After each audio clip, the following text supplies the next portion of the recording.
விஷயங்கள் வந்தனால இன்னைக்கு குழந்தைங்களுக்கும் அது மிகப்பெரிய டிஸ்ட்ராக்ஷனாக தான் இருக்குது. இப்போ இங்கே எத்தனை பேர் இருக்கிறீங்க, இதில் எத்தனை பேர் உங்கள் குழந்தைங்க கிட்ட அந்த காலத்தில் நாங்கள்லாம் இப்படி படித்தோம், அந்த காலத்தில் நாங்கள்லாம் இப்படி தான் பண்ணணும், அந்த காலத்தில் எங்களுக்கெல்லாம் இவ்வளோ வசதி இல்லை, இப்படியெல்லாம் ட்ரெஸ் எடுத்து கொடுக்கல, இப்படியெல்லாம் உணவு இல்லை, சினிமா கூட்டிகிட்டு போகல, இப்படின்னு எத்தனை பேர் சொல்லியிருக்கீங்க? கை தூக்குங்க.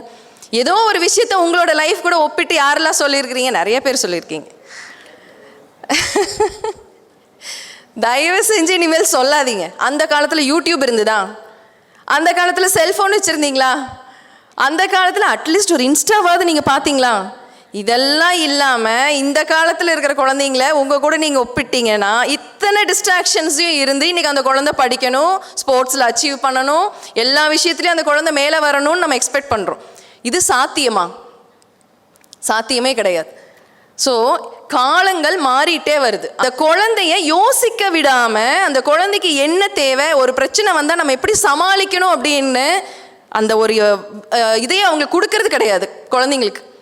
இப்போ குழந்தை பென்சில் பாக்ஸ் எடுத்துகிட்டு போகல அப்படின்னா ஸ்கூலில் போய் மிஸ்கிட்ட எக்ஸ்கியூஸ் கேட்க போகுது, சாரி மேம் நான் இன்னைக்கு கொண்டு வரல. அது யோசிக்கும் இல்லையா? அது யோசிக்கிறதுக்கு விடாமல் பூரா விஷயத்தையும் நம்மளே செஞ்சு கொடுத்தோம் அப்படின்னா நாளைக்கு அந்த குழந்தைக்கு ஒரு பிரச்சனை வரும்போது அந்த பிரச்சனையை ஃபேஸ் பண்ணுறதுக்கு அவங்களுக்கு தைரியம் வர மாட்டேங்குது. ஒரு தோல்வியை அக்செப்ட் பண்ண முடிய மாட்டேங்குது.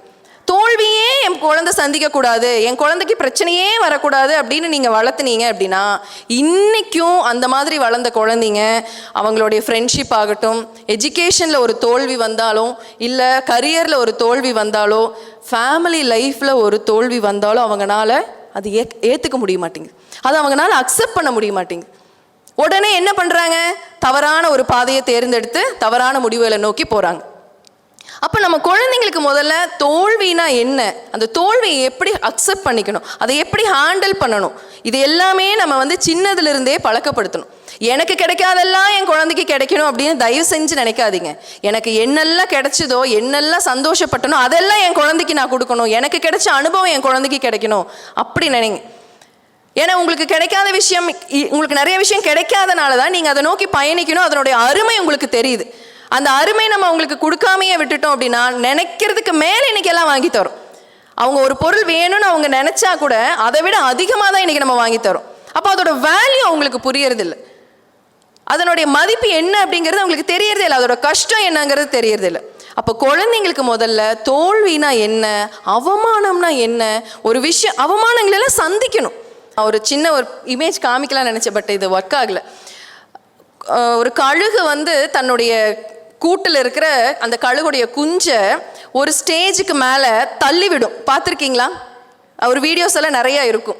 அதே மாதிரி இந்த ஒட்டகச்சிவிங்கி அதோட குட்டி விழுந்த உடனே அந்த குட்டியை என்ன பண்ணுமாமா, எட்டி உதைக்குமாமா. இதெல்லாம் ஏன் அதெல்லாம் பண்ணுது? குழந்தை மேலே வெறுப்பா? எதுக்கு அந்த குஞ்சை பிடிச்சி அந்த கழுகு தள்ளி விடணும்? இந்த ஒட்டகச்சிவிங்கி ஏன் அந்த குழந்தை பிறந்த நிமிஷத்தில் உடனே அந்த குட்டியை எட்டி உதைக்குமாமா? எதுக்காக அது பண்ணுது? தன்னுடைய சர்வைவல் ஆஃப் த லைஃப், இந்த உலகத்தில் வரக்கூடிய ஆபத்தை சந்திக்கணும் அப்படின்னா அது தன்னை காப்பாற்றிக்கிறதுக்கு முயற்சி பண்ணணும்.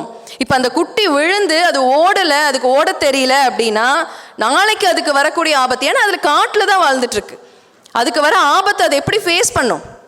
கழுகுக்கு அந்த குஞ்சுக்கு பறக்க தெரியலன்னா அதோட உணவு அதை எப்படி போய் தேடி எடுக்கும்?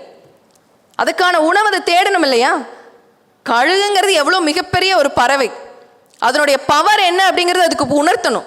அப்போ இது கூட்டுக்குள்ளேயே ரொம்ப சொஃபிஸ்டிகேட்டடாக சேஃபாக உள்ளேயே உட்காந்துட்டு இருந்தா நாளைக்கு அதுக்கான உணவு அதனால தேடி போக முடியாது. அப்படிங்கிற காரணத்தினால தான் இந்த விலங்கினம் இந்த மாதிரி அதை ஆனால் இதுக்கு பேர் துன்புறுத்தல் கிடையாது. ஸோ அந்த வழியை அது உணர்த்துது, இந்த வழி இருந்தாதான் நீ செயல்படுவ அப்படின்னு அந்த வழியை அது உணர்த்துது. அப்போ இந்த வழியையும் தோல்வியையும் ஏமாற்றங்களையும் குழந்தைங்களுக்கு எப்படி ஹேண்டில் பண்ணணுங்கிறத நம்ம கற்றுக் கொடுக்கணும்.